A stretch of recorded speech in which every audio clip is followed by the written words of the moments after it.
Buenos días. A continuación vamos a hablar acerca de la fisiología del sistema nervioso. Avanzamos.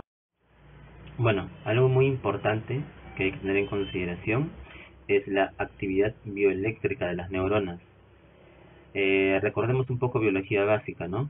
Sabemos que tanto en el extra como en el intracelular vamos a tener cargas tanto positivas como negativas.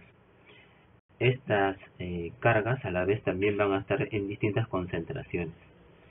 Esto va a ser muy importante cuando nosotros vamos a analizar este concepto de diferencia de cargas.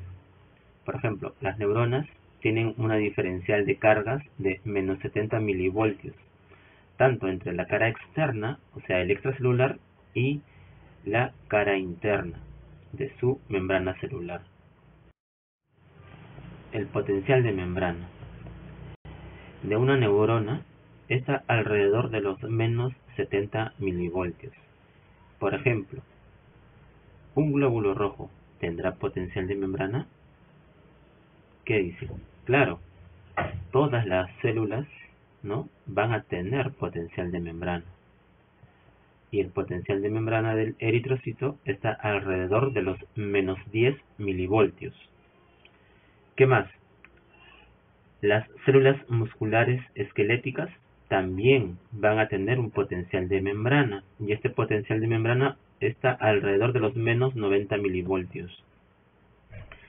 Otro tipo de célula muscular, la célula muscular lisa, también va a tener un potencial de membrana alrededor de los menos 60 milivoltios.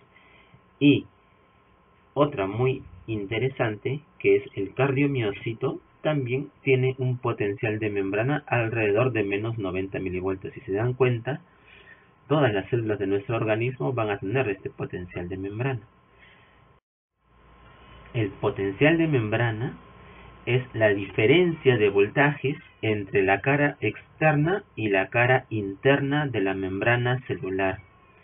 Esta característica va a ser propia de cada célula y siempre está presente en toda célula viva.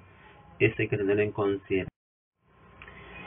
Existe, ¿no?, una distribución desigual de los iones que ya lo habíamos mencionado, ¿no? Y aquí en este cuadro, ¿no?, por ejemplo, te mencionan los más importantes. Tenemos al sodio, el cual tiene una concentración mayor, ¿sí?, sobre todo a nivel extracelular. Tenemos el potasio, ¿no?, que es el ion que se encuentra en mayor concentración en el intracelular. El cloro, por ejemplo, su mayor concentración, ¿dónde está? Está en el extracelular. Y el calcio, ¿no?, también su mayor concentración está en el extracelular. Un ion que se encuentra, por ejemplo, en el intracelular es el fósforo, ¿no? Ahí está en mayor concentración en el intracelular. Y aquí en este cuadro nos da los valores normales de estos electrolitos en plasma. Si se dan cuenta, tenemos que el sodio no oscila entre 140 más menos 5, ¿no? El potasio entre 3.5 a 5 milimoles por litro, el cloro entre 95 y 105 y así sucesivamente. Algunas concentraciones que hay que tener en consideración. Para este potencial de membrana, ¿no?, hay que tener en consideración que la difusión siempre va a ir de zonas de mayor concentración a zonas de menor concentración, debido a que existe una gradiente química, ¿ya? Por lo tanto, las partículas van a fluir por una gradiente química, mientras que las cargas fluyen por una gradiente. Entonces, tenemos aquí dos células, ¿no?, cargadas, sobre todo negativas en el intracelular, positivas en el extracelular. Sabemos que el potasio es el ion que se encuentra, ¿no?, con mayor concentración a nivel del intracelular. Por lo tanto, si yo tengo un canal para este en la membrana, el potasio lo que hace es salir. ¿Por qué? Por su gradiente química, ¿ya? Y por lo tanto va a generar que la membrana se cargue más positiva hacia afuera. Ahora, veamos al ion sodio, ¿no? Este sodio se encuentra con mayor concentración, ¿dónde? Afuera. Por lo tanto, si se abre un canal para este ion, lo que va a ocurrir es que el sodio va a ir hacia el intracelular, pero esto por gradiente químico. Y lo que va a generar entonces es que la membrana se cargue negativa en su parte externa. ¿De quién va a depender el potencial de membrana? Depende del potasio. ¿Por qué? Porque la membrana celular es muy permeable al potasio durante el potencial de reposo y es casi impermeable al sodio durante este periodo. Entonces, por lo tanto, el potasio va a jugar un rol importante, ¿no?, cuando hablemos del potencial de membrana. ¿Y a qué se debe esta distribución desigual de los iones? A la permeabilidad de la membrana y a que existe también la bomba sodio-potasio, ¿no?, ATPase.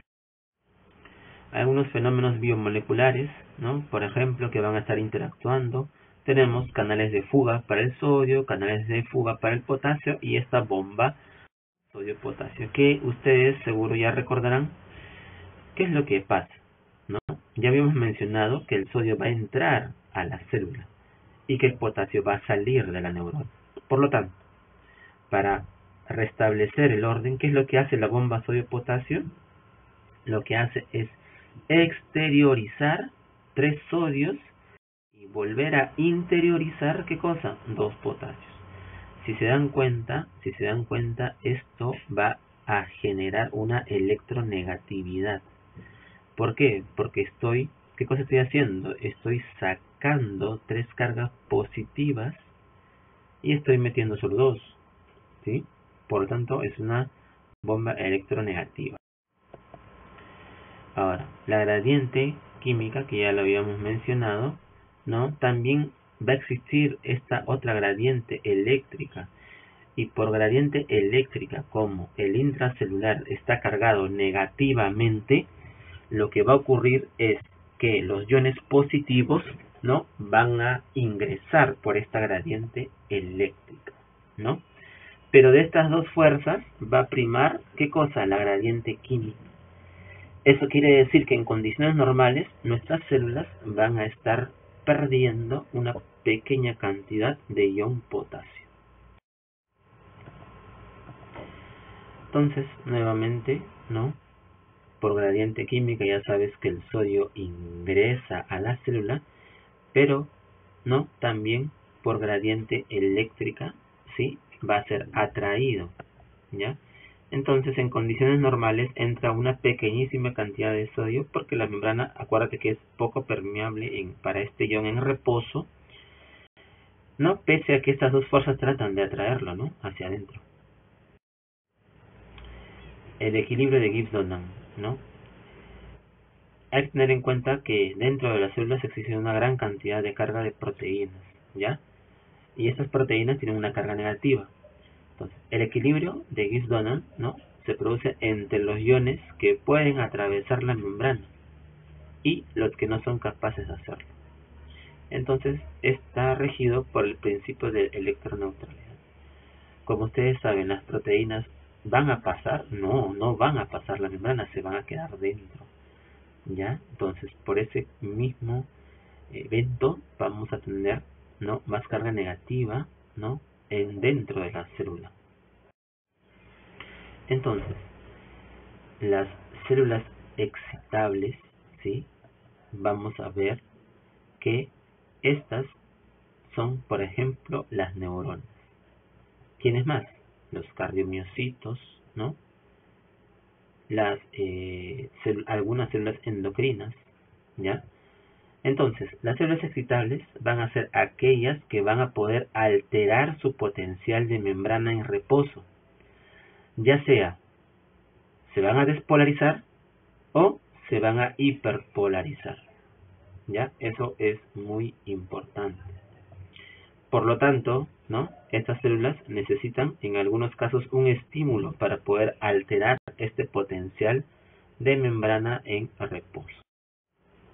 Entonces, el potencial de acción van a ser los cambios rápidos del potencial de membrana, ¿no?, o potencial de reposo de estas células excitables debido a un estímulo provocado o autogenerado. Este cambio en la polaridad de las membranas, ¿no?, se denomina potencial de acción y ocurre como consecuencia de estas interacciones iónicas a través de la membrana. Ahora, algo muy importante es que existe lo que se denomina el potencial umbral. Si un estímulo no supera este potencial umbral, por lo tanto,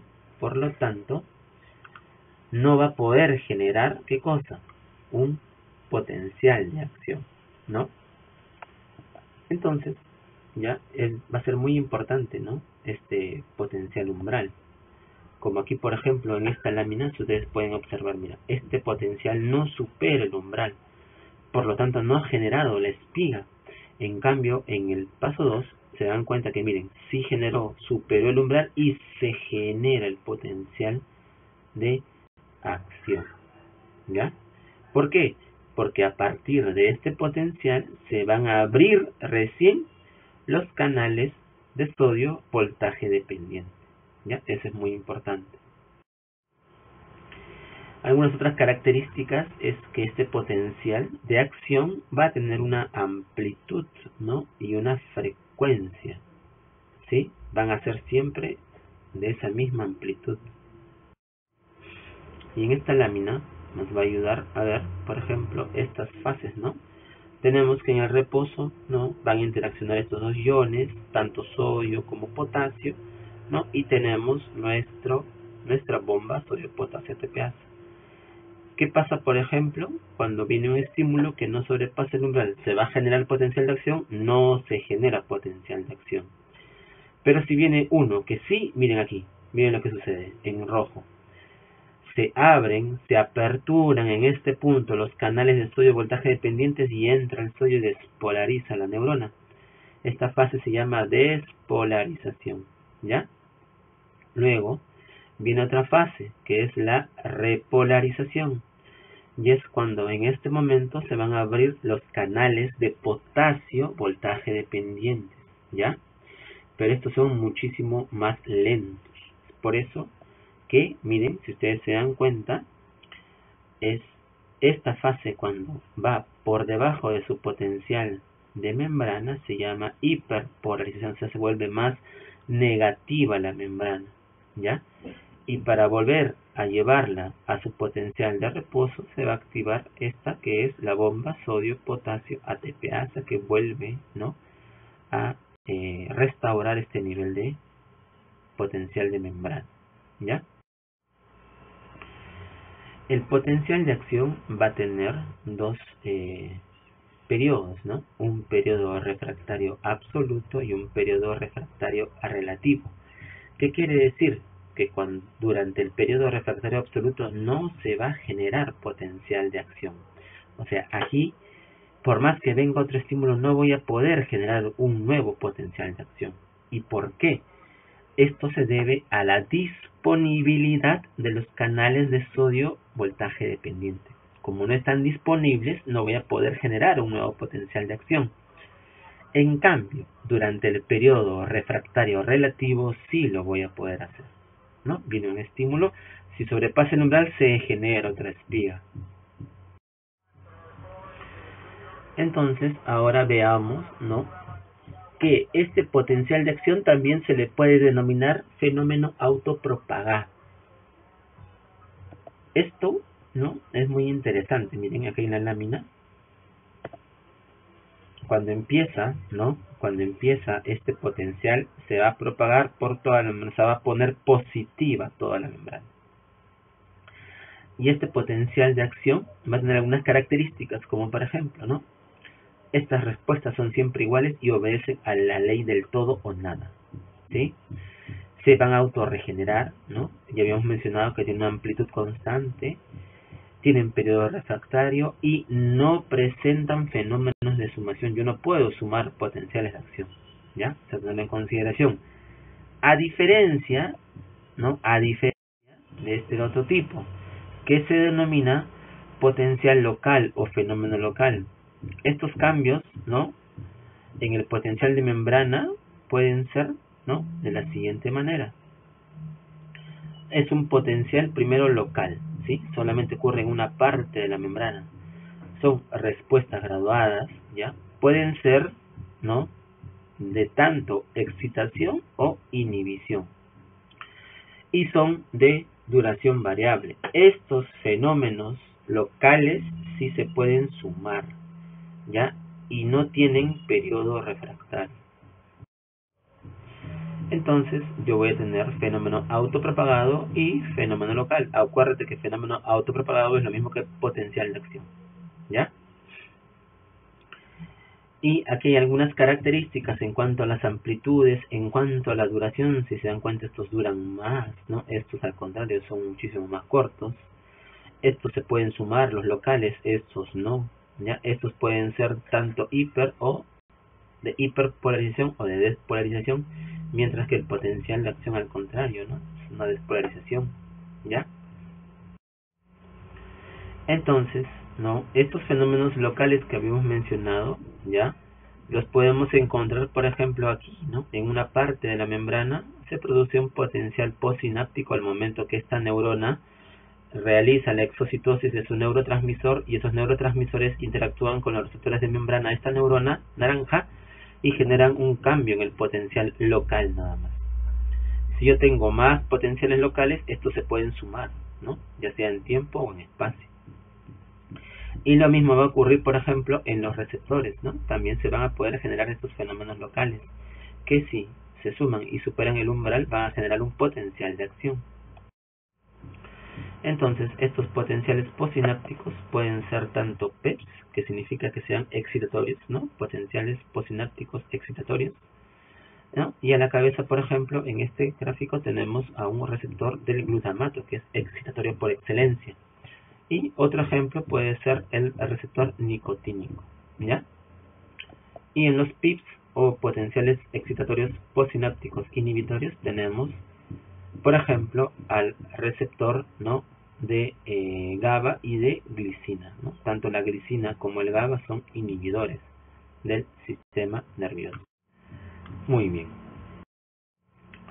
Les había mencionado, ¿no?, que estos potenciales, ¿no?, regionales, locales, se van a poder sumar, ¿no? Y aquí ocurre lo que se llama sumación en espacio. Si se dan cuenta, mira, esta neurona va siendo estimulada en distintos lugares, ¿ya? Y cada uno de estos potenciales, ¿no?, postsinápticos excitatorios al final se van a sumar. ¿Y dónde generan el potencial de acción? A este nivel, ¿sí?, que se denomina el cono axónico, ¿ya? Y ahí va a poder generar recién un potencial de acción por sumación espacial. Pero también tenemos sumación temporal, ¿no? Igualmente, ¿no?, esta neurona va a ser excitada por un solo terminal, a diferencia del otro que eran varios. Pero aquí, por ejemplo, viene un disparo, ¿no? Viene una señal que no genera un potencial de acción porque no supera el umbral. Pero si en este momento, ¿no?, en el cual el potencial ha cambiado la polaridad de la membrana, viene un nuevo potencial, se va a sumar al este, ¿no? Y si viene otro, se va a sumar y recién van a poder sobrepasar el umbral, ¿no?, el potencial de membrana en reposo, y recién generar, ¿qué cosa? Un potencial de acción, ¿no? A esto se denomina sumación en tiempo o sumación temporal. Ahora, la propagación de este potencial de acción, ¿no?, se va a dar a través del axón. Y el axón va a tener algunas características, como por ejemplo estas, ¿no?, que son las vainas de mielina, que van a ser formadas, ¿no?, en el sistema nervioso central por los oligodendrocitos y en el sistema nervioso periférico por las células de Schwann. Ahora, esta propagación se va a dar gracias a que esta mielina lo que hace es aislar el axón, y por lo tanto el potencial se va a transmitir de forma saltatoria, ¿no?, de nódulo de Rambier a nódulo de Rambier. Estos nódulos de Rambier se caracterizan porque ahí se encuentran estos canales de sodio voltaje dependientes, tanto para el sodio como para el potasio, ¿no? Y es así como el potencial va a viajar de manera saltatoria. Entonces, si yo tengo un axón mielinizado, voy a tener una buena velocidad de este impulso nervioso. Lo contrario, si yo tengo un axón desmielinizado, el potencial o la velocidad de este potencial de la transmisión, este potencial va a ser menor. ¿Por qué? Porque voy a ir despolarizando canal por canal, se van a abrir canal por canal y va a transmitirse el impulso. A diferencia, ¿no?, del otro, que era de manera saltatoria. Entonces, la velocidad de conducción del impulso nervioso va a ser directamente proporcional ¿a quién? Al diámetro del axón, ¿sí? A la raíz cuadrada del diámetro del axón. Entonces ya habíamos mencionado, ¿no?, quienes producen esta mielina, pero también, ¿no?, hay que tener en consideración ya que hay distintas velocidades, ¿no?, dentro de estas neuronas mielinizadas. Por ejemplo, las más rápidas, ¿no?, las más rápidas son las motoneuronas, que tienen una velocidad de transmisión de impulso nervioso alrededor de los 120 metros por segundo. A diferencia, por ejemplo, de una neurona que transmite información sensitiva, cuya velocidad va a estar entre los 80, ¿no?, a 120 metros por segundo. Y, por ejemplo, las no mielinizadas, ¿no?, van a transmitir en velocidades muchísimo menores. Por ejemplo, 20 metros por segundo. Y algunas, ¿no?, como las que transmiten dolor, ya van a llegar a una velocidad de 0.5 metros por segundo. Si queremos hacer una comparación, imagínense un estadio de fútbol, ¿no? Más o menos en un estadio de fútbol tiene un largo de 120 metros. Imagínate, el impulso viaja, ¿no?, el largo de un estadio en un segundo lo recorre el impulso nervioso, ¿no? Para que te des cuenta la magnitud de esta velocidad. Hablemos un poco, ¿no?, ahora ya pasando, ¿no?, dejando un poco de lado los fenómenos bioeléctricos, vamos a hablar ahora acerca de la neurona. La neurona va a ser la unidad estructural del sistema nervioso, más no de repente funcional. ¿Por qué? Si hablamos estrictamente de función, vamos a necesitar a un conjunto de neuronas para poder tener una función, más no a una sola. El modelo clásico, ¿no?, del sistema nervioso se basa en el siguiente, ¿no? Tenemos un sistema nervioso central y un sistema nervioso periférico. Un sistema nervioso central, ¿no?, subdividido en encéfalo y médula espinal, ¿no?, y el encéfalo conformado por cerebro, tronco cerebral y el cerebelo. Tengo el periférico, que tengo un sistema nervioso de relación y un autonómico, ¿no? El de relación, craneal y periférico, y el autonómico, el simpático y el parasimpático. Pero existen, ¿no?, los modelos integradores. ¿Por qué? Porque acuérdate que una función lo hacen un conjunto de neuronas. Y estas neuronas están en interacción, no solo están interaccionar las del sistema nervioso central, ¿no? También interaccionan con las del sistema nervioso autónomo, ¿no? Te pongo un ejemplo de repente para que puedas entenderlo, ¿no?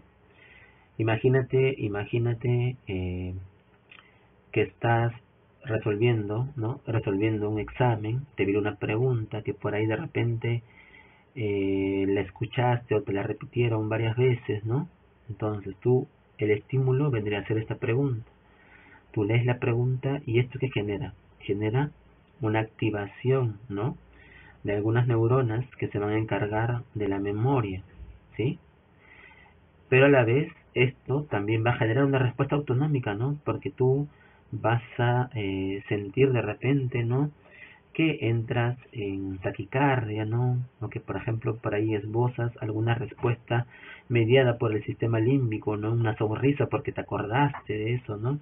O porque de repente lo relacionaste con algún recuerdo, no sé. Entonces, si te das cuenta, entran a tallar distintas respuestas, ¿no?, ante un estímulo, ¿ya?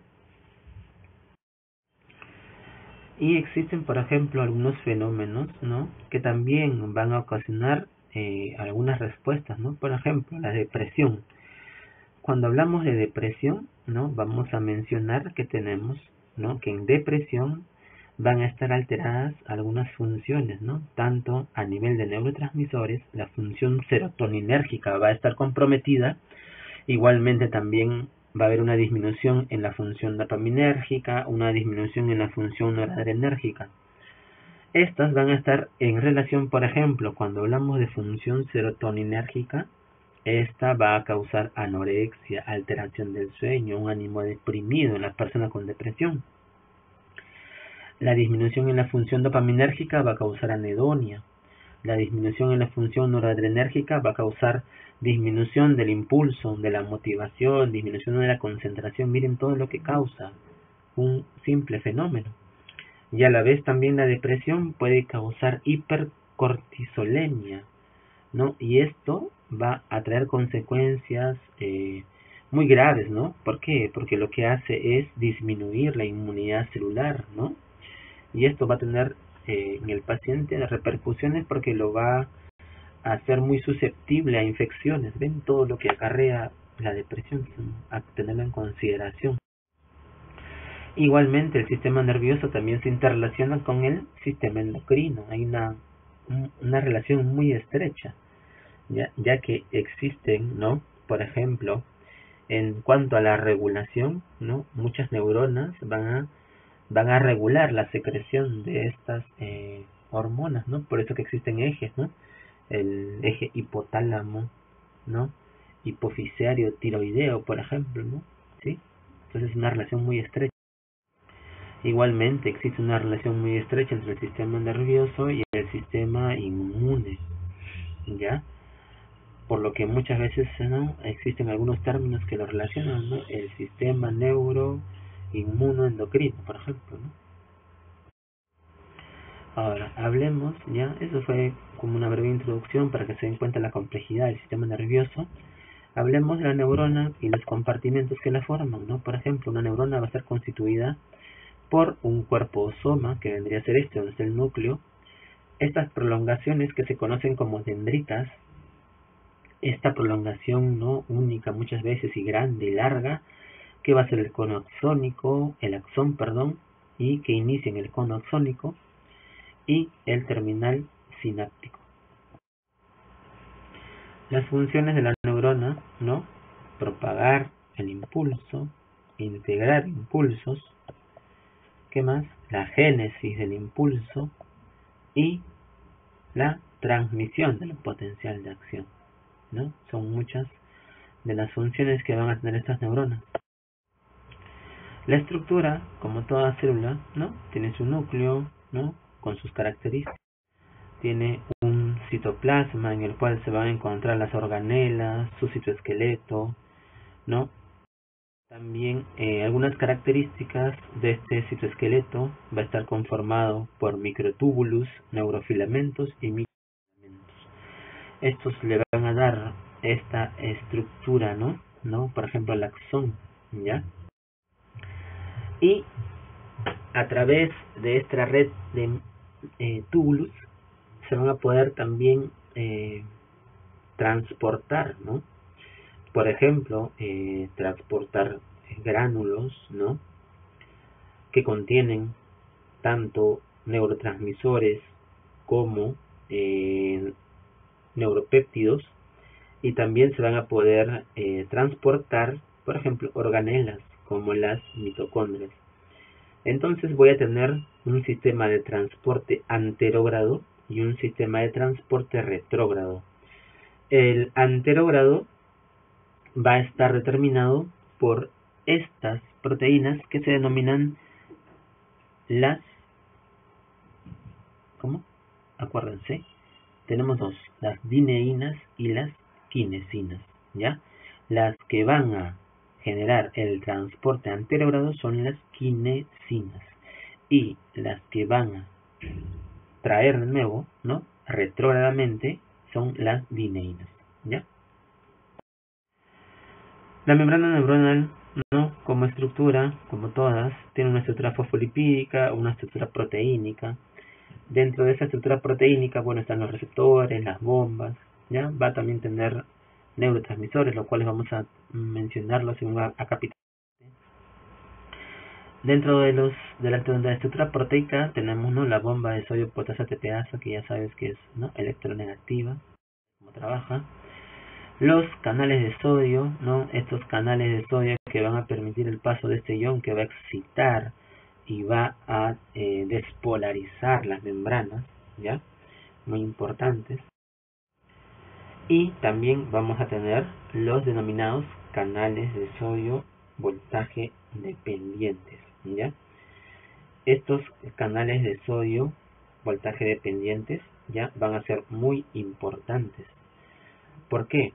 Porque estos canales de sodio, ¿no? Por ejemplo, vamos a tener algunas toxinas, ¿no? Algunas neurotoxinas que van a, por ejemplo, ¿no? A interactuar con este canal de sodio voltaje dependiente. Y por ejemplo, tenemos la toxina del escorpión, ¿no? La tetrodotoxina, ¿no? Esa toxina del pez lobo, ¿ya? También la batracotoxina, ¿no? ¿Sí? Toxinas de algunos de estos animales, de estas ranas, ¿no? Que las producen, ¿sí? También, ¿no? Y algunos anestésicos locales que también van a interactuar con este canal de sodio, ¿ya?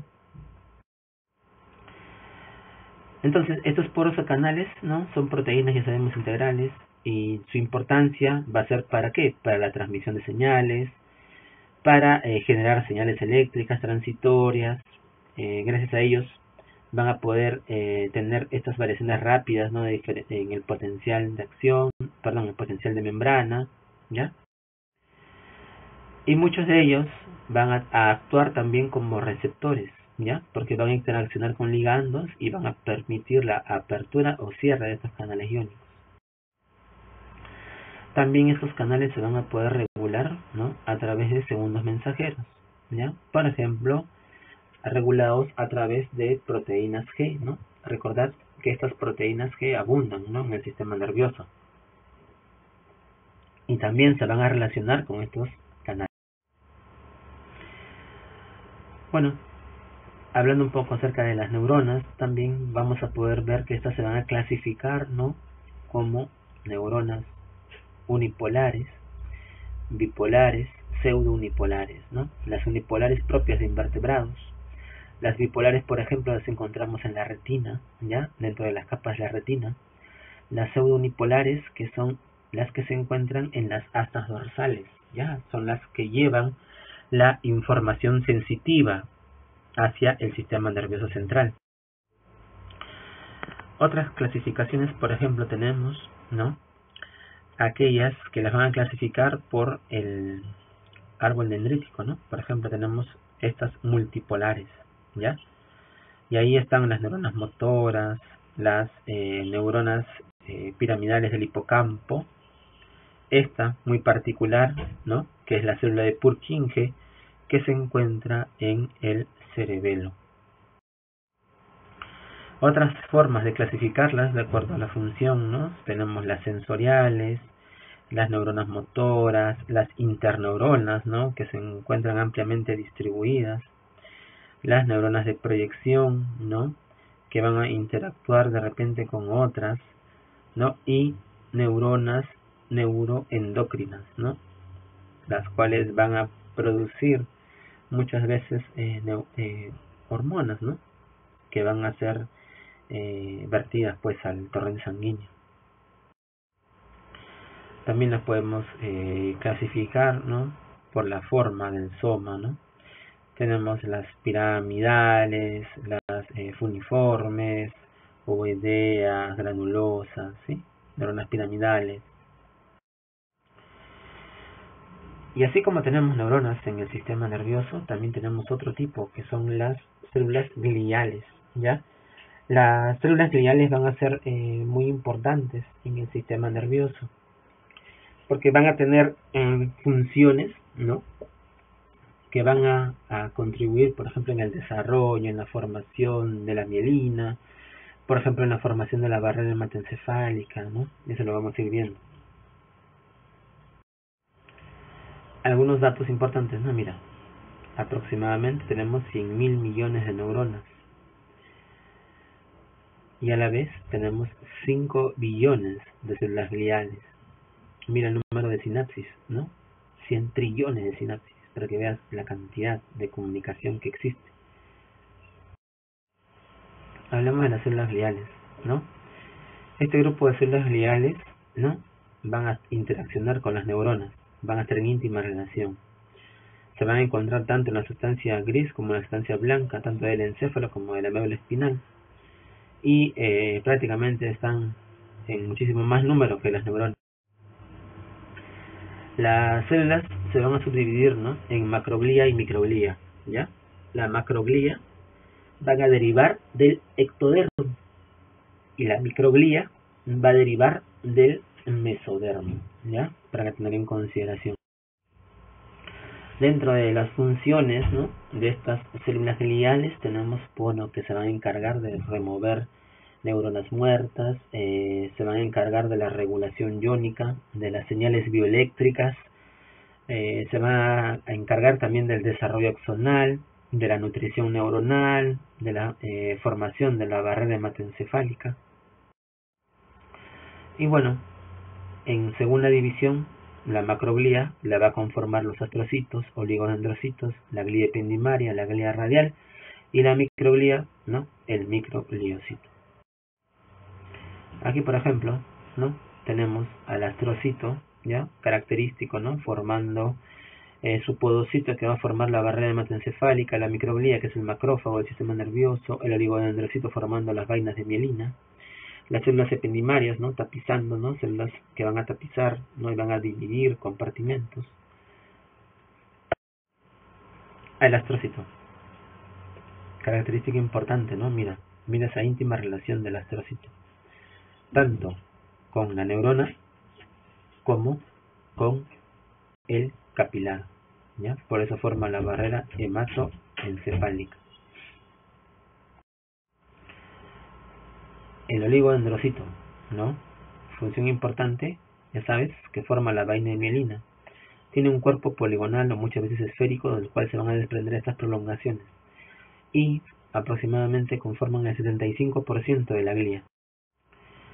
Bueno, dentro de sus funciones ya las sabes, ¿no?, formar la vaina de mielina, y también se encarga de la nutrición de las neuronas con las que se va a relacionar. La célula de Schwann va a formar la vaina de mielina, pero a nivel periférico. Tenemos la glía radial, ¿no? Esta glía radial va a ser muy importante en cuanto a la migración de las neuronas, sobre todo a la migración de los neuroblastos, ¿sí? Porque acuérdense que en el sistema nervioso vamos a tener zonas donde van a existir blastos, neuroblastos. Estos neuroblastos van a migrar. ¿Y por dónde migran? Por esta glía radial. Esto que está en rojo son la glía radial. Son como carreteras, ¿no?, para que puedan migrar estas blastos, ¿ya? Aquí está bien.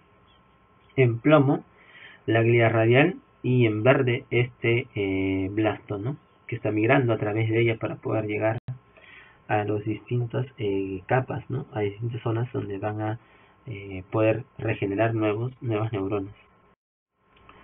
Y las células ependimarias, ¿no?, muy importantes, que van a sobre todo separar compartimentos, ¿no?, donde se va a encontrar el líquido cefalorraquídeo. La microglía conforma el 5%, ¿no?, de la neuroglía, y estas se van a caracterizar porque son células móviles, ¿ya?, y sus cuerpos celulares emiten muchas prolongaciones, ¿no? Dentro de la función de la microglía, ¿no?, van a ser la defensa del sistema nervioso, son unos macrófagos, y estas también van a tener, bueno, esa capacidad fagocítica, ya muy importante. La mielina. Bueno, la mielina es muy importante, ¿para qué?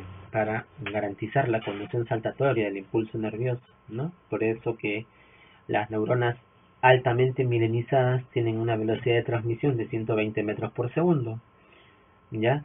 El sistema nervioso autonómico, muchos de ellos carecen de mielina, ¿ya? Por ejemplo, en algunas enfermedades que se denominan enfermedades desmielinizantes, como por ejemplo esclerosis múltiple, ¿no?, donde se va a perder esta mielina, ¿no?, y va a causar sintomatología, por ejemplo, alteraciones visuales, por ejemplo, alteraciones motoras, por ejemplo, alteraciones de la función del lenguaje. Y bueno, ahí vemos, ¿no?, cómo el oligodendrocito va a formar la mielina. La composición de la mielina, bueno, tiene agua, tiene una composición lipídica, ¿no?, en gran proporción, formado por cerebrócidos, ¿ya? Y vamos a ver también que, bueno, en porcentaje las proteínas son 20-25, los lípidos en un promedio 79%, carbohidratos y proteínas y lípidos. Dentro de la composición lipídica, ahí vamos a encontrar, por ejemplo, el ácido fosfatídico, la fosfatidilcolina, fosfatidiletoanolamina, la fosfatidilcerina, los esfingolípidos, ¿no? Hablemos un poco de la neurogénesis. Ya lo habíamos mencionado anteriormente, ¿no? Quien tenía una importancia, la glía radial, ¿no?, que está aquí en el puntero. Entonces, vamos a ver que existen nichos de células, ¿no?, nichos de blastos, ¿no?, para la neurogénesis. Y estos, ¿no?, se van a encontrar sobre todo en la zona subventricular de los ventrículos laterales, ¿no?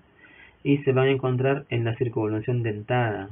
Esto está a nivel del hipocampo. Y esto, mira, el hipocampo es esa zona que se encuentra en la base, en la parte medial de los lóbulos temporales, ¿ya? Ahí está el hipocampo. Y dentro de este hipocampo yo tengo esta circunvolución dentada. Entonces ahí se va a poder generar, ¿no?, regenerar esas neuronas. Los astrocitos juegan un rol importante, ¿no?, ya, porque van a promover la neurogénesis, aumentan la proliferación también. Y bueno, los astrocitos jóvenes promueven la neurogénesis mejor que un astrocito viejo, ¿no? Hablemos de la sinapsis. Miren esta neurona. Prácticamente no hay parte de su soma que esté libre. Todo está en interacción con otras. ¿Ya? Eso es muy importante. Yo voy a tener dos tipos de sinapsis que quiero que recuerdes. Las sinapsis eléctricas y las sinapsis químicas, ¿ya? Sinapsis eléctricas y sinapsis químicas. Vamos a ir detallando, ¿no?, que si la célula 1 se despolariza la 2. Si la célula 2 se despolariza la célula 1. Son bidireccionales. En cambio aquí no, son unidireccionales, ¿ya? Demoran más tiempo porque tiene que haber exocitosis. Y aquí están algunas características, ¿no? Por ejemplo, las sinapsis eléctricas, prácticamente no hay mucha distancia entre célula y célula. Acá sí, porque hay una hendidura sináptica. Prácticamente hay contigüidad, ¿no?, citoplasmática en las eléctricas.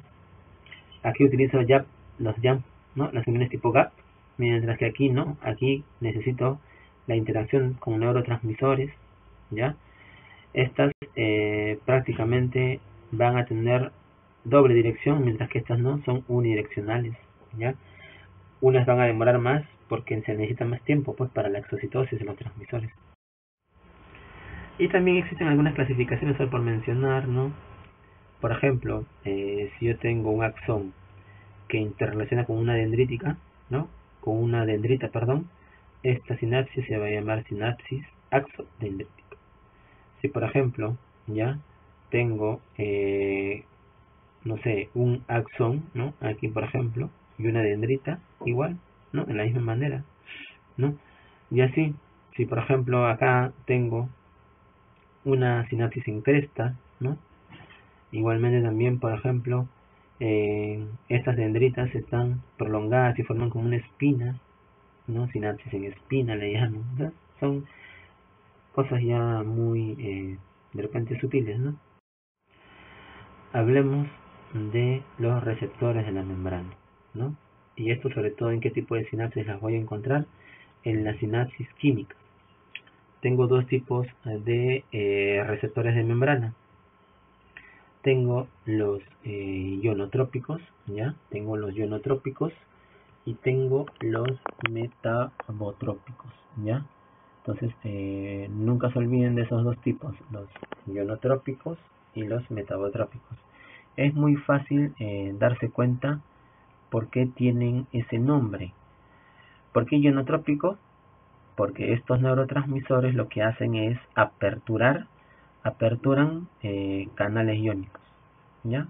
Entonces, por eso tienen esa denominación, ¿ya? Y, por ejemplo, aquí tengo como digamos, familias, ¿no? Ahí están los receptores de glutamato, los receptores de acetilcolina, los receptores de GABA. Dentro de los metabotrópicos, ¿por qué les llaman metabotrópicos? Porque van a usar segundos mensajeros, ¿no? Y dentro de esos segundos mensajeros, yo voy a tener, por ejemplo, aquellos que van a estar acoplados a proteína G y aquellos, por ejemplo, que van a estar acoplados a otros mediadores, como por ejemplo tirosinquinasa, serinaquinasa, ¿ya? Pero los que más abundan van a ser los acoplados a proteína G. Y ahí tengo, por ejemplo, también los receptores de glutamato, algunos de ellos acoplados a proteína G. Tengo también los neuropéptidos, ¿no? Tengo también receptores de acetilcolina, ¿no? Por ejemplo, los muscarínicos, esos van a estar acoplados a proteína G. Los GABA B, ¿ya? Los alfa y beta adrenérgicos también, como ejemplos, ¿no? Y dentro también van a haber, bueno, sobre todo neuropéptidos que van a estar acoplados al mecanismo de tirosina quinasa, ¿no? Y aquí, por ejemplo, para resumir, ¿no? Los ionotrópicos, ¿ya? Tengo, por ejemplo, los de tirosinquinasa, ¿no? Y los que están acoplados a proteína G. Ionotrópico, ya sabes cómo es la función. Metabotrópico, de repente por aquí para explicarte un poco sobre las proteínas G. Las proteínas G, en resumen, ¿no? Para que recuerdes, tengo proteína G estimulante, que es la GS, proteína G inhibitoria, que es la GI, y la proteína GQ, ¿ya? GQ, que también es estimulante, pero es GQ, ¿ya? Aquí, por ejemplo, yo voy a tener una de ellas que es la proteína GQ. ¿Por qué? Porque la proteína GQ va a tener como enzima a la fosfolipasa C, que está aquí. Y esta fosfolipasa C va a producir dos segundos mensajeros, ¿ya? Que es uno de ellos el diacil, ¿no? Glicerol, y otro el fosfatidilinositol, que es el IP3. Cada uno con una función importante, ¿ya? Por ejemplo, este fosfatidilinositol va a aperturar canales de calcio, por lo tanto va a haber calcio. Y otros que se van a activar a las fosfoquinasa tipo C, que es el diacilglicerol. Algunos procesos de la neurotransmisión, ¿no? Tenemos, por ejemplo, la síntesis del neurotransmisor, ¿ya?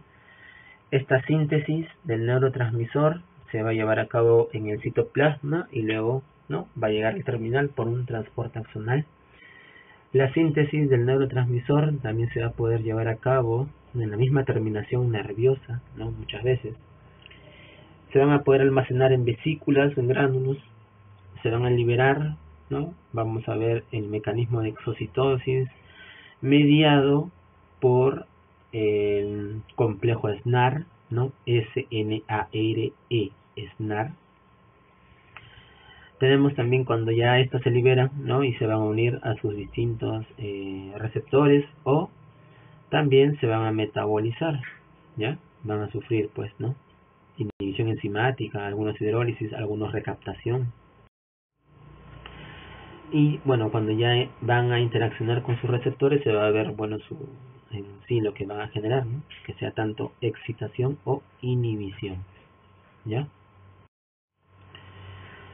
Entonces, hablemos un poco de esa exocitosis. Miren aquí, esta es una vesícula y adentro están los neurotransmisores. Estas vesículas van a tener en sus membranas algunas proteínas importantes para el mecanismo de la exocitosis. Y quiero que recuerdes estas tres proteínas. Mira, esta que se denomina sinaptobrevina, que se encuentra en la vesícula. Ojo, sinaptobrevina en la vesícula. Y en la membrana de el terminal presináptico, ¿quiénes van a estar? está la sintaxina y los SNAP25, ¿ya?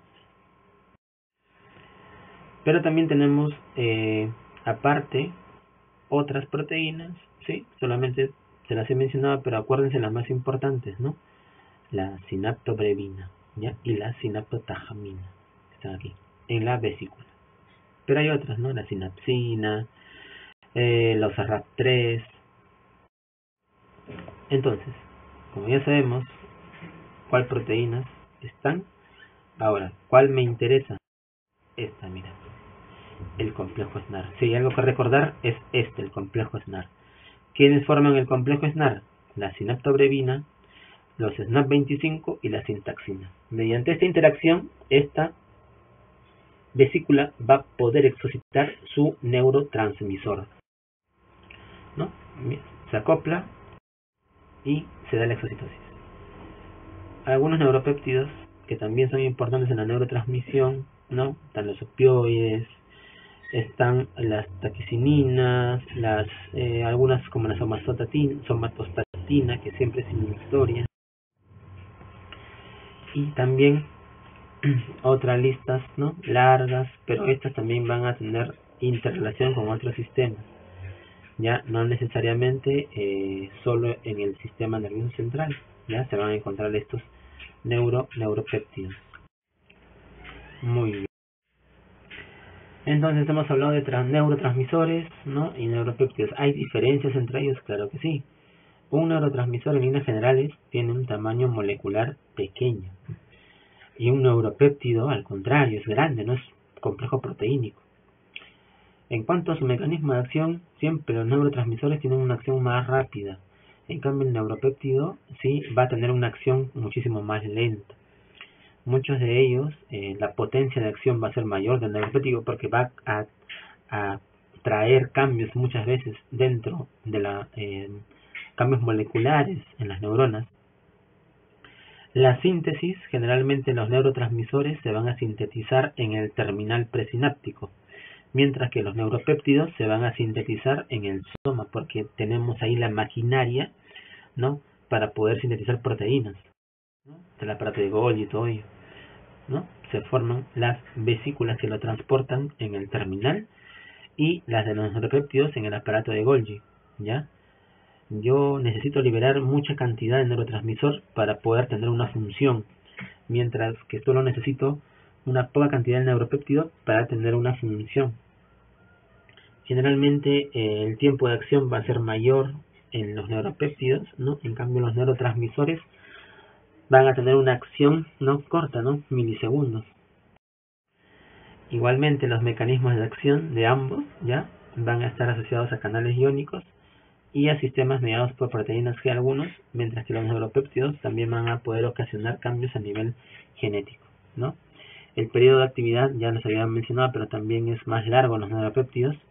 Y las vesículas, muchas de las vesículas de los neuropéptidos van a sufrir lisis, o sea, no se van a reutilizar, mientras que las de los neurotransmisores sí, ¿no?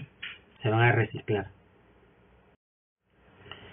Y bueno, ahí están muchos de los neurotransmisores que tenemos en el sistema nervioso. Vamos a poder de alguna forma dividir, ¿no? Tenemos la acetilcolina, las aminas biogénicas, ahí está dopamina, norepinefrina, serotonina, estamina, aminoácidos, ¿no? O sea, glutamato, glicina, el ácido GABA aminobutírico, el GABA, y algunos, ¿no? Que por ejemplo el óxido nítrico, ¿ya? Y cada uno, bueno, tiene un precursor, ¿ya? Y eso lo vamos a ir chequeando. Empecemos hablando acerca de la acetilcolina. Para yo sintetizar acetilcolina necesito dos cosas. Necesito acetil-CoA y colina. Entonces, un primer paso, tengo una acetilcolinotransferasa que los va a unir, ¿sí? Los va a unir y voy a poder formar a este transmisor. Pero cuando este neurotransmisor se va a exocitar y va a ir hacia el espacio sináptico, van a haber también enzimas que lo van a degradar. ¿Qué enzima se encarga de degradar a la acetilcolina? Ahí están, la acetilcolinesterasa, ¿sí? Y tengo dos tipos de acetilcolinesterasa. Tengo la verdadera y la falsa, ¿no? O también llamada acetilcolinesterasa, y la otra butirilcolinesterasa, ¿no? La falsa, ¿ya? Y cuando ya ha sido degradada esta acetilcolina, voy a tener colina y acetato. De estos dos, el que se va a reciclar va a ser ¿cuál? La colina.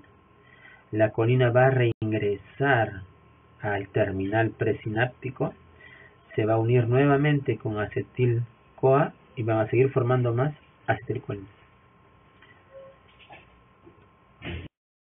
Entonces, en síntesis, ¿no? Lo que les había mencionado está aquí, ahí está la acetilcolinesterasa, y miren cómo se recicla la colina, ¿no? Para entrar nuevamente al sistema, formar acetilcolina, ensamblarla dentro de su vesícula, y su vesícula se exocita, ¿ya? Ahora hablemos de los receptores de acetilcolina. Yo tengo, ya, por ejemplo, dos tipos de receptores. Tengo los receptores nicotínicos, que son ionotrópicos, y tengo los receptores muscarínicos, que son metabotrópicos, según la clasificación que hemos estudiado. Hablemos primero de los nicotínicos. El receptor nicotínico tiene una característica. Está formado por 5 subunidades. Subunidades alfa, beta, gamma y delta. Salvo que la gamma puede cambiar de acuerdo a la edad, ¿no? De acuerdo a si es fetal o si es del adulto, ¿ya? Epsilon fetal, gamma del adulto, ¿ya? Entonces, la acetilcolina, ¿dónde se une? Se une aquí, en estas subunidades alfa, ¿ya? Ahí está. Y al unirse lo que hacen es aperturar el poro para que ingrese, ¿no?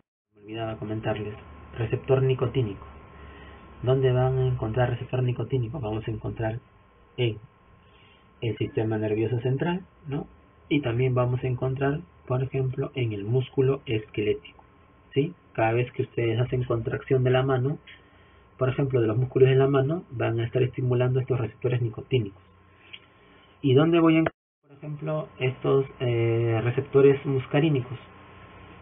Estos receptores muscarínicos están, por ejemplo, a nivel de la musculatura lisa del tracto gastrointestinal. También las vamos a encontrar, por ejemplo, a nivel de los cardiomiocitos, ¿ya? También algunos de ellos van a poderse encontrar en el sistema nervioso central, en el páncreas, por ejemplo, también voy a encontrar, y así. La dopamina. La dopamina, ¿ya? Va a estar en íntima relación con o sea, dentro de su formación, va a estar en íntima relación con otros neurotransmisores, como por ejemplo con la noradrenalina y con la adrenalina, ¿ya? Ya que tienen un mismo precursor. ¿Y cuál es ese precursor? Es la tirosina, ¿ya? Que mediante una tirosina hidroxilasa, ¿sí? Va a formar dopa. Y luego de dopa, por una dopa descarboxilasa, se va a formar recién, ¿no? Dopamina, ¿ya?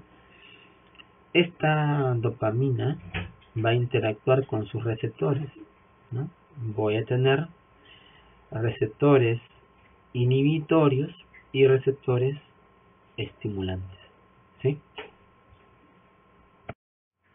¿Listo? Miren aquí en este gráfico. Tengo 5 tipos de receptores dopaminérgicos. Y estos 5 tipos se van a agrupar de la siguiente manera. D1 y D5 van a actuar por proteína GS, o sea, son estimulantes. Porque ¿qué hace la proteína GS? Por acción de la adenilciclasa, forma su segundo mensajero, que es el AMP cíclico.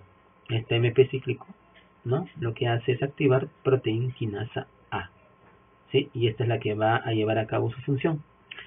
En cambio, los receptores dopaminérgicos D2, D3, D4 actúan mediante proteína G inhibitoria, ¿sí? La G inhibitoria lo que hace es inhibir a la adenilciclasa, por lo tanto ya no va a formar segundo mensajero AMP cíclico. ¿Dónde vamos a encontrar estos neurotransmisor dopamina? Igual también en el sistema nervioso central, por ejemplo, a nivel de la sustancia nigra, ¿ya?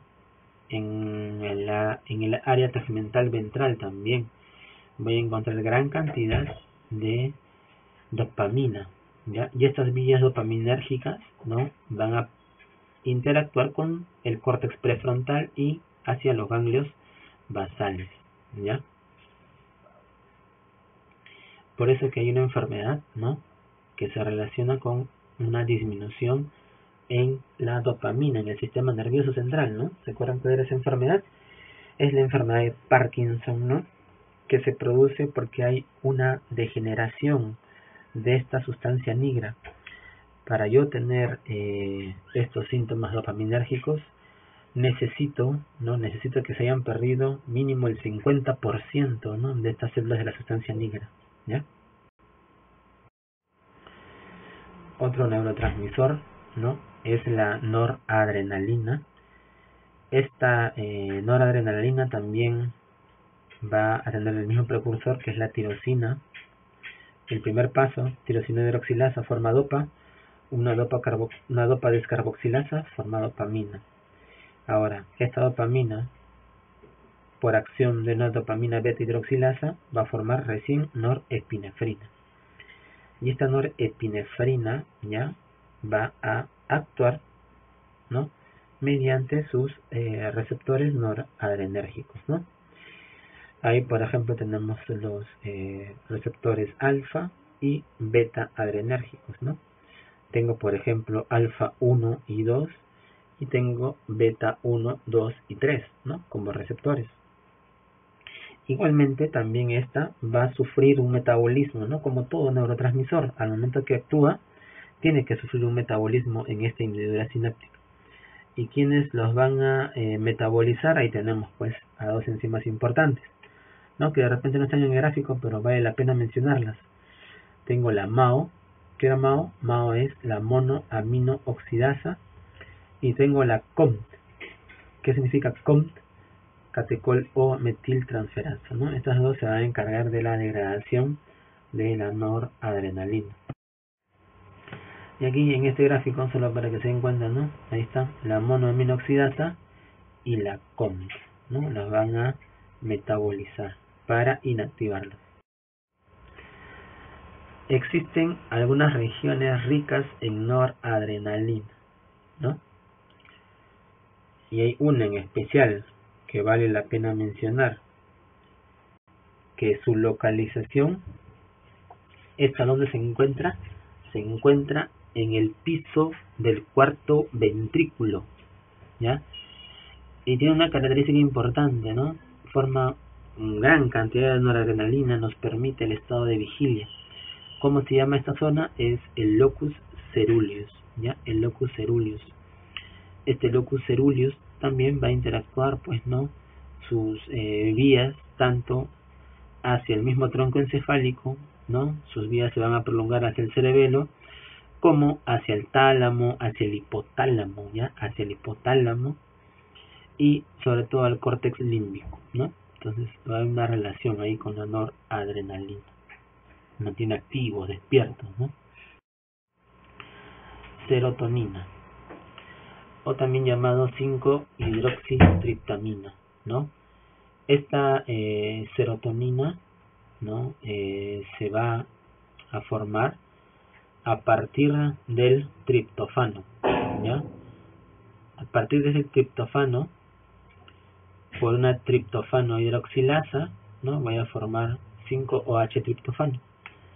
Y luego, esto, ¿no?, va a formar nuestro neurotransmisor, ¿no? Por una descarboxilasa, ¿ya?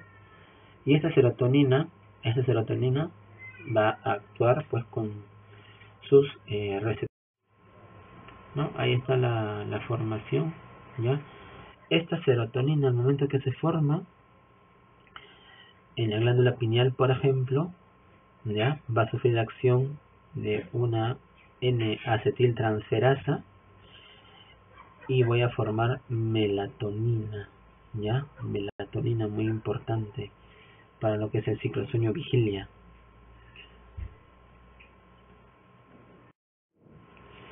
Esta serotonina, ¿no? Esta 5-HT va a también ser metabolizada, ¿no? Por la monoaminooxidasa, y sus receptores van a estar distribuidos pues, en gran parte del sistema nervioso, y muchos de estos receptores serotoninérgicos también van a ser de alguna forma, digamos, en ellos van a actuar muchos fármacos, ¿no? Por ejemplo, de repente han escuchado hablar acerca de la migraña, ¿no? Migraña, una cefalea frecuente, sobre todo en las mujeres. Y esta migraña, muchas veces en sus eventos agudos, va a ser muy susceptible a algunos fármacos como los triptanes, ¿no? Estos triptanes actúan a este nivel. Igualmente, algunos antipsicóticos, ¿no? Algunos antipsicóticos atípicos también van a tener acción sobre estos receptores serotoninérgicos. Igualmente también los antidepresivos, ¿ya? ¿Sí? También van a tener alguna acción. En general, tengo también fármacos como el que inhiben las náuseas, por ejemplo, el ondansetron, ¿ya? Que también tiene acción asociada a este transmisor. Y la serotonina, sobre todo las vías serotoninérgicas van a nacer de una parte del tronco encefálico que se llaman los núcleos del RAFE medio, ¿no? De estos núcleos del RAFE medio se van a desprender pues estas vías serotoninérgicas, ya también muy importantes en lo que es tanto el ciclo sueño-vigilia, como por ejemplo también en la regulación del dolor, ya también forman parte de estas vías de modulación del dolor. Y hay una relación muy importante, ¿no?, entre estos dos sistemas, entre el sistema noradrenérgico y el sistema serotoninérgico.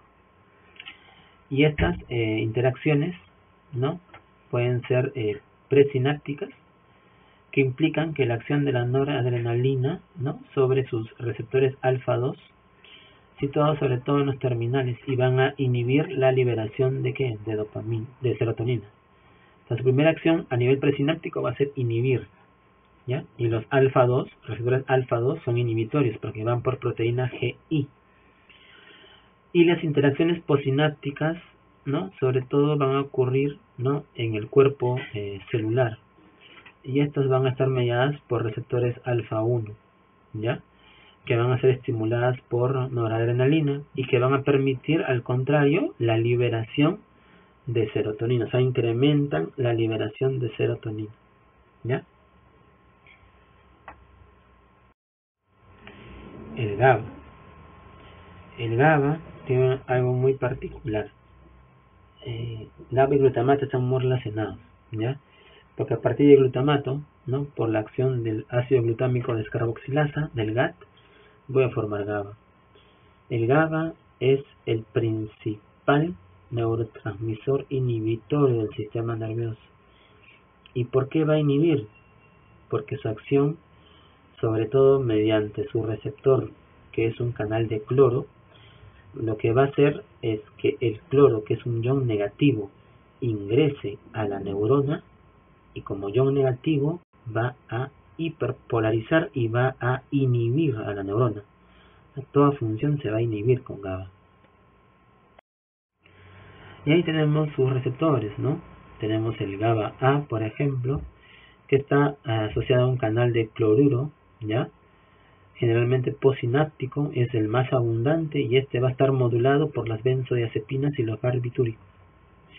Tenemos un receptor GABA B, este sobre todo se va a ubicar a nivel pre y a nivel post, ¿ya? Este está acoplado a proteína G y su estimulación va a producir hiperpolarización de la membrana y va a bloquear la liberación de neurotransmisores, ¿ya? Siempre con su función inhibitoria.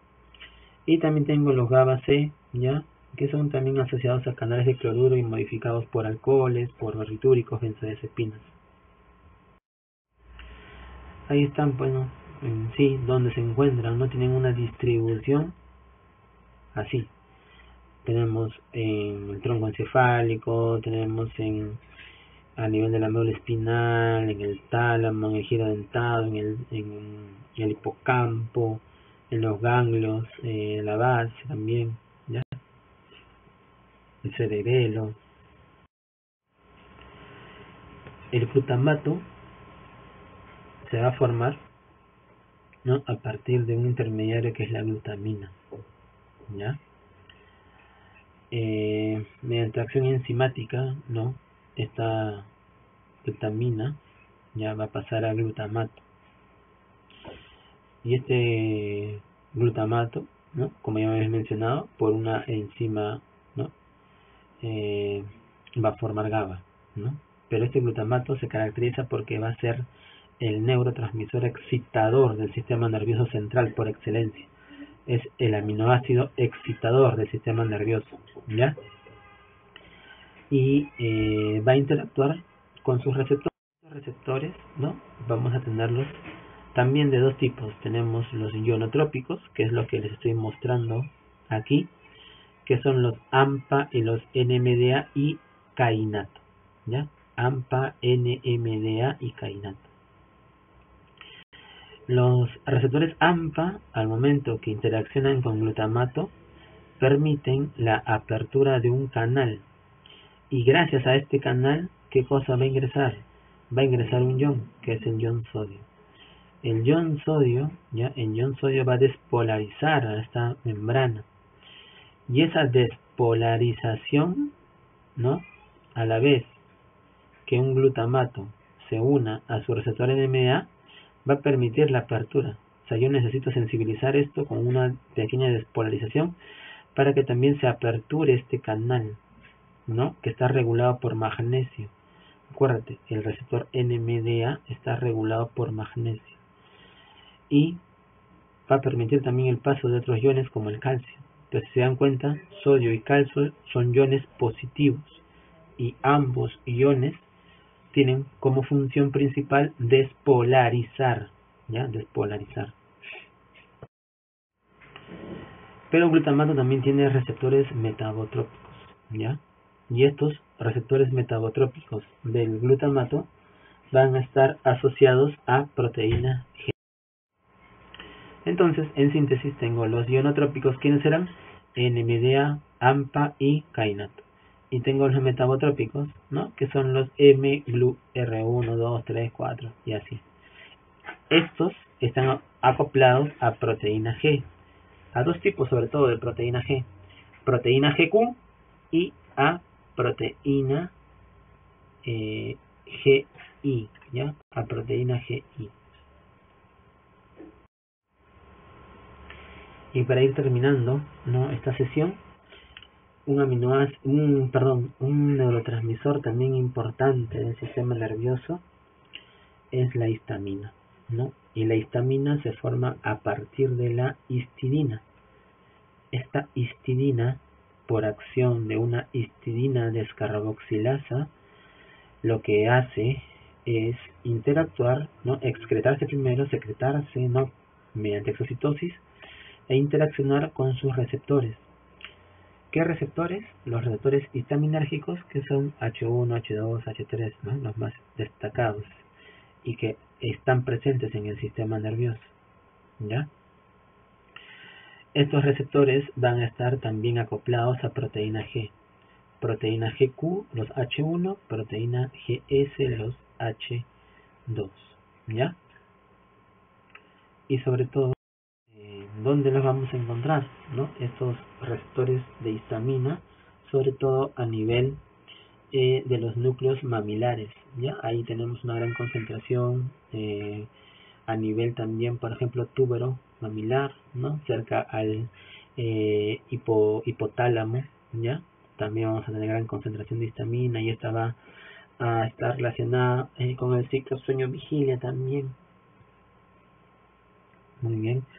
Bueno, esto ha sido una parte importante de lo que es el estudio de la neurofisiología, ¿ya?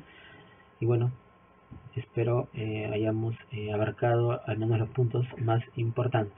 Muchas gracias.